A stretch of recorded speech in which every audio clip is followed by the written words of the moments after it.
All right, so we can film this one because it's this is an original song that I wrote some years ago. Hope you enjoy it.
Well, PJ got the energy going. It's wonderful. Oh, wait, I've got to turn off my machine here. Instead of the middle of the meditation. Am I on? Yes. Here I go. Woohoo! Okay, I'm going to start. I'm going to tell you about this story about a guy that really had an intent. Seems that there was this guy, and his wife was on him constantly. Yeah, yeah, yeah, yeah, yeah, yeah. You idiot! Well, Einstein, what are you going to do now? And it just was never ending. And finally, he said, uttered this prayer: "Oh, please, God, take me now." And it was a merciful God, and he did. Bam, he fell down and had a heart attack and died. So he's at the pearly gates, and there was St. Peter, and St. Peter said, "It's real easy to get in. All you have to do is spell one word, love." So the man said, L-O-V-E, and he got in.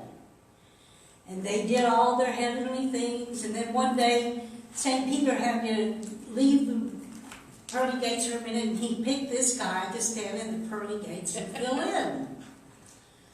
Well, who should appear? There was the wife. And she said, "Who would put you at this entry gate, you stupid moron?" And she said, "What do I have to do to get in here and get past you?" And he said, "All you have to do is spell one word: Czechoslovakia."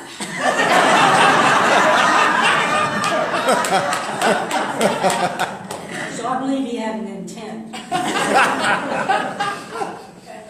So intent is the foundation upon which all spirituality is built.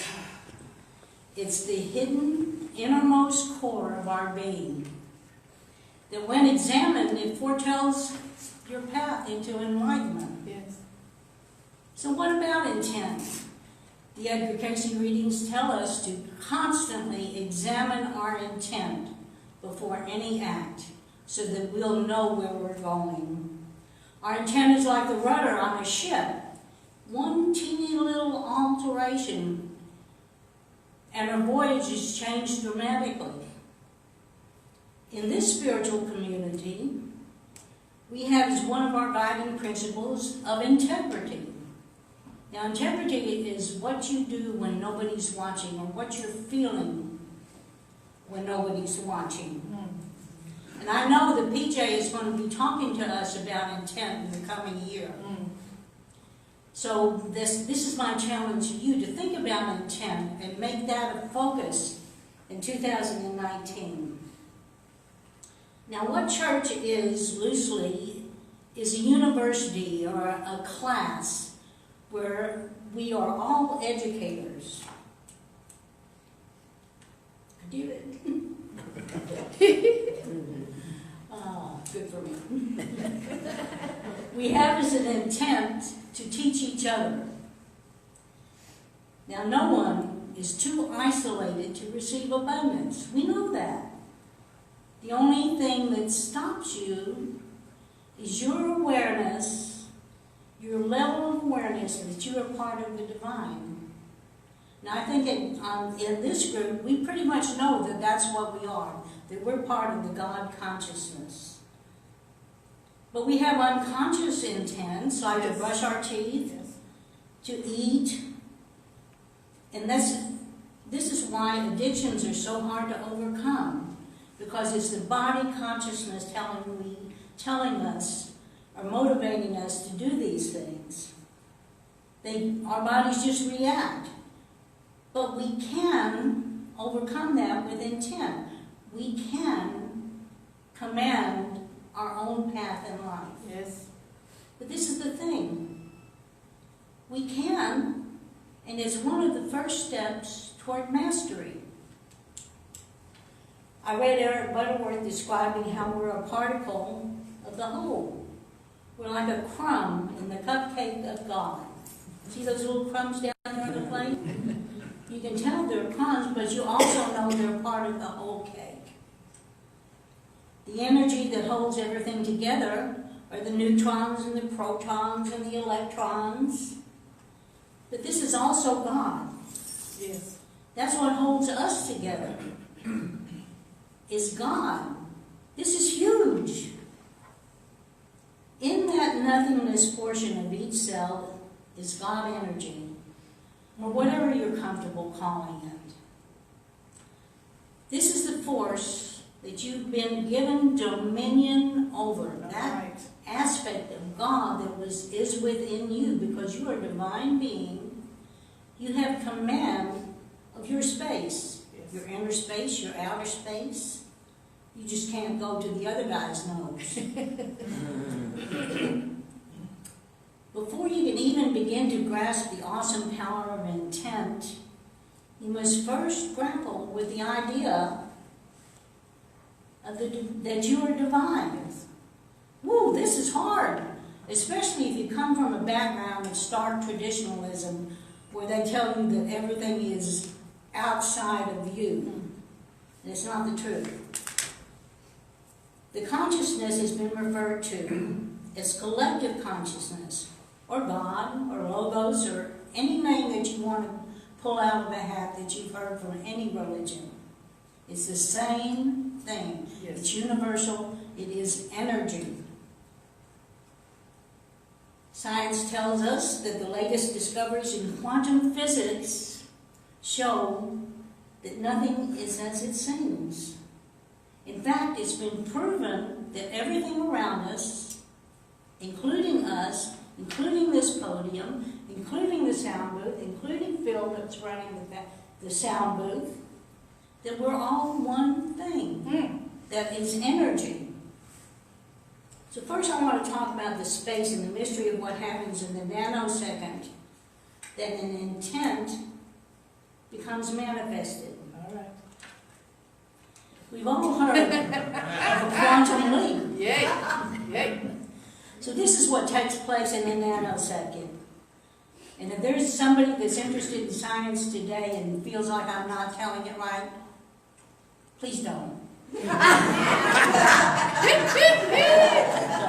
this is what I understand that occurs in a quantum leap. Here's a start line, here's an end line, and you put a penny at the start line, and you're observing it, looking at what happens. It's at the end line. You don't know what happened. It's that fast. Boom, boom. There it is at the end line. So you think that the goal is the end line, Yes. but it isn't. It's the journey to the end line. It's to understand the journey of space. The mystical experience is observing and learning to use fluid space. That's the journey. I know I told you this story before. It's about prayer. And the experience that I had was back in my single days, and I had a girlfriend that was having a problem with her teenage daughter. Go figure. Yeah. Every woman in here has been there and done that. But anyway, she was over at my apartment, and so we decided to go through my bedroom out onto the little balcony that was outside that bedroom. And all of a sudden, the electricity went off in the complex, and it was dark. There was a radiant glow from the street lamp, and the conditions were just perfect to be able to see this. Just like you don't ordinarily see auras, but the light and whatever is just perfect, and you get a glimpse. I think that we've all had that experience. Yes. Some people are gifted and see it all the time, but for most of us, it's an occasional glimpse. So this is what happened. She was praying for her daughter, and because of the brightness of the light, I saw these beautiful colors coming out of her mouth, floating off in space. Beautiful, vivid colors. So what happened? Her intent was of the purest motive. Yes. So the space, as I understand it, is fluid. It's an energetic wave, just like I saw this coming out of her mouth. It was an incredible experience. So much like that prayer, going out to reaching the particles of information and energy, that prayer served as a vehicle for our intent. You were using that to contact the divine, say an affirmative prayer, and know that it was going to happen.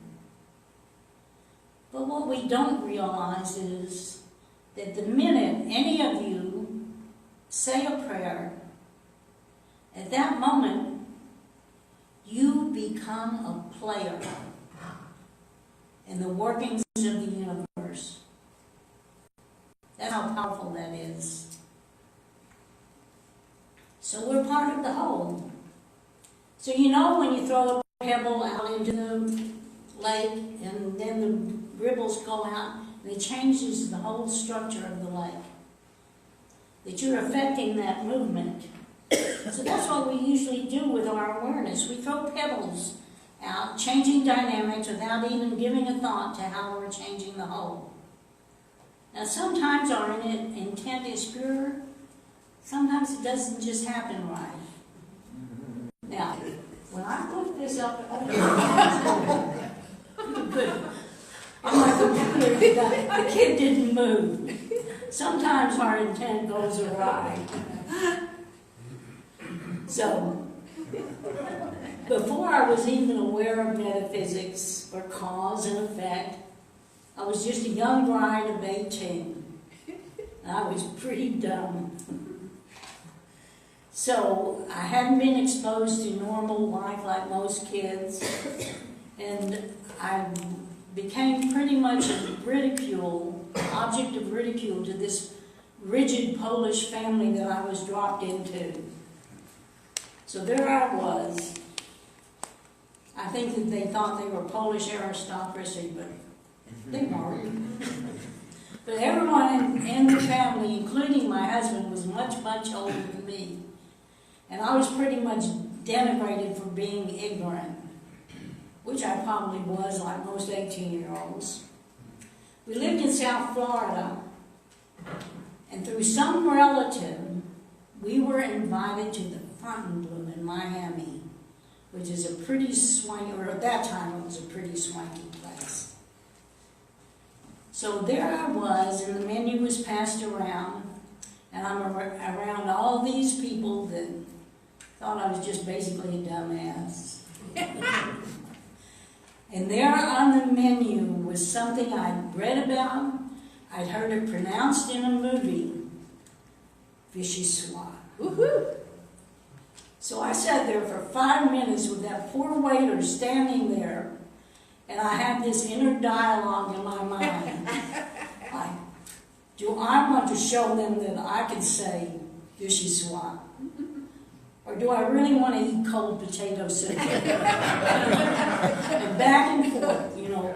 Do I just want to show off? No. So finally I ended the whole thing and I just ordered a salad. Now I probably would have strutted a little bit and said, vichyssoise. But I didn't. But at least at 18 I had the presence of mind to examine my intent, so that I would not do something that was unworthy of me. Now this awareness of being part of the divine is where we're coming from when we make choices. Imagine the power that we harness when we begin to make choices from conscious intent. That we honor our God nature and the goodness within us. The wisdom of the creation story is not only in the Bible, it's in many versions, you know, the Quran, all of the sacred texts talks about the creation story. And most of this begins with thought. And then it says, and God said, let there be. And that's the power of God within you. Let there be. You can do it. So when we grasp this understanding, we can never again choose to be a victim or without power. Wholeness in the Implicate Order author, physicist David Bohm, notes that any particle can communicate instantaneously with any other particle in the universe. So there we have it. We're one. We can have a fresh start to any old interactions, because then we understand that our protagonist is as much a part of the divine as we are. Yes. That we can communicate with our protagonist, maybe not verbally, but we can begin to express our love and change vibrations, just like the ripple on the pond.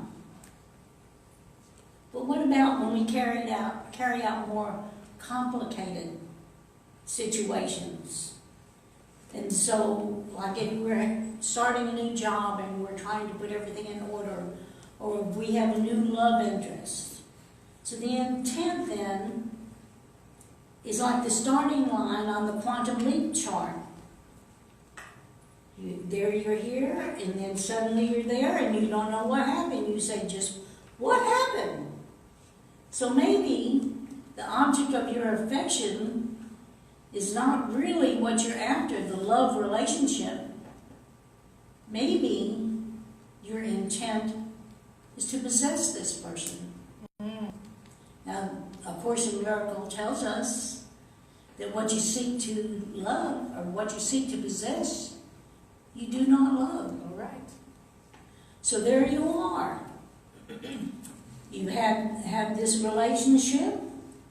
Your real intent is object possession, and suddenly there's a mutiny.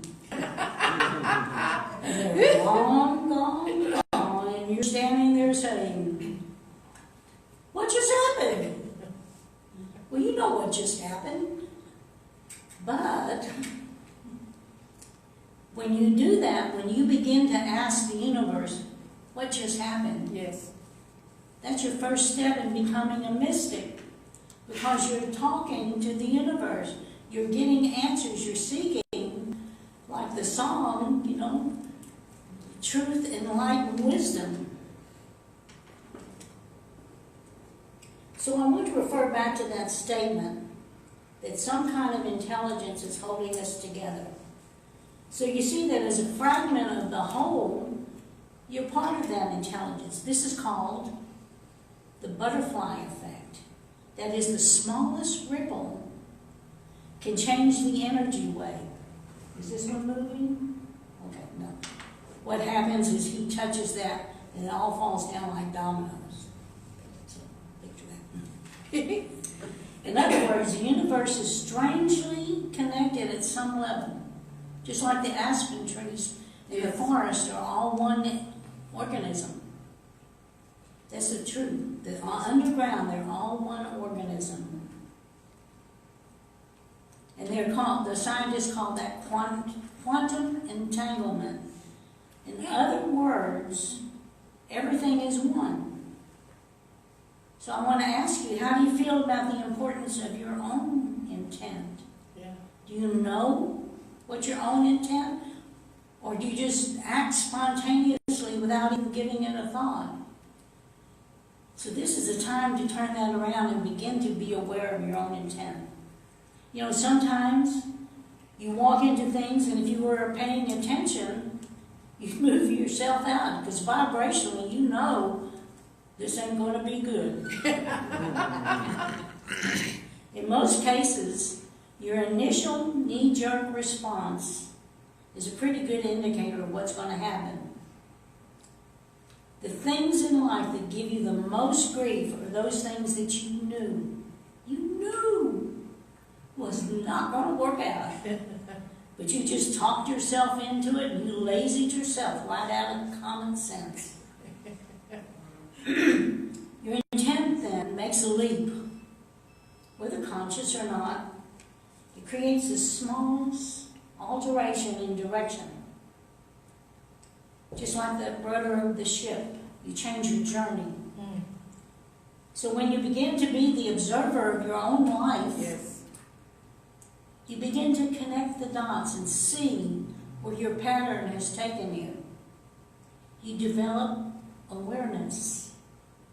And you discover that you can alter your own energy through intent. And bam, you've made a quantum leap in life.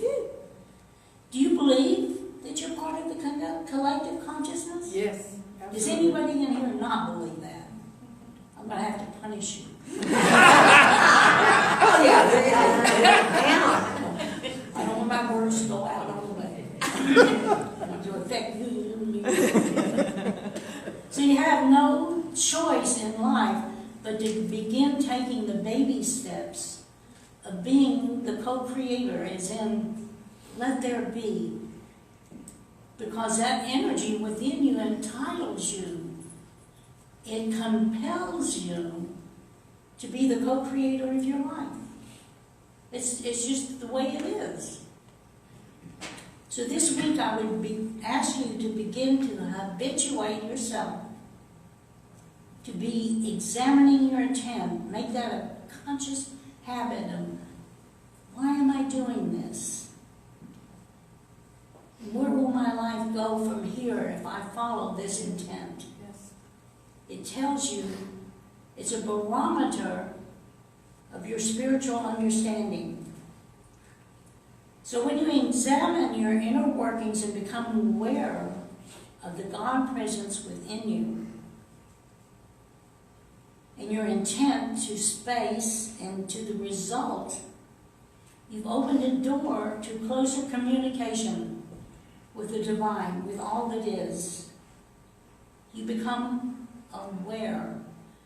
So that's a quantum leap between intent and awareness. And I thank you. Thank you.